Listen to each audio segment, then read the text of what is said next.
Everyone, welcome to my new video. আজকের ভিডিওটা আসলে নতুনও না। এই ভিডিওটা 1.5 বছর আগের। তখন থাইল্যান্ডে গিয়েছিলাম অ্যান্ড ব্যাংককে আমি কোল্ডপ্লের কনসার্ট অ্যাটেন্ড করি। এটা আসলে আমার বাকেট লিস্টে ছিল।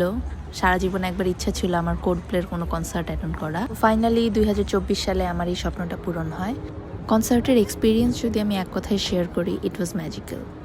কনসার্টটা নিয়ে আমার লাইফের আরও একটা স্টোরি আছে। সো কনসার্টে যাওয়ার অনেক আগে থেকে ইচ্ছা থাকলেও টিকিটটা আমি একদম লাস্টে কেটেছিলাম।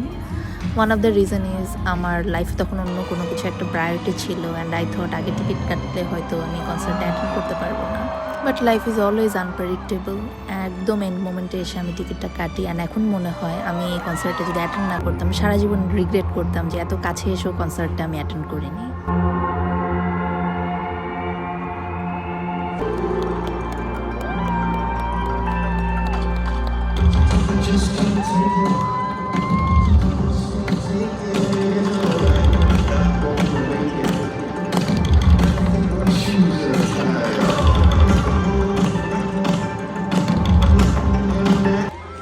আরেকটা জিনিস শেয়ার করে রাখি, আমি কনসার্টের টিকিটটা অনেক পরে কিনি। মনে হয় কনসার্ট যখন ছিল তার মোটামুটি 20 দিন আগে, যে কারণে আমি স্ট্যান্ডিং কোনো টিকিট পাইনি অ্যান্ড একটু উপরের দিকে বসতে হয়েছে। বাট এটা আসলে এই টাইপের কনসার্টে ম্যাটার করে না কোথায় বসেছি। আরেকটা বিষয় হচ্ছে, যেহেতু 3.5 ঘন্টার একটা কনসার্ট ছিল, এতক্ষণ দাঁড়িয়ে থাকাটাও আমাদের জন্য একটু রিস্ক হয়ে যেত, খারাপ লাগতো, যে কারণে আমাদের সিটটা পরে আমাদের পারফেক্ট মনে হয়েছে।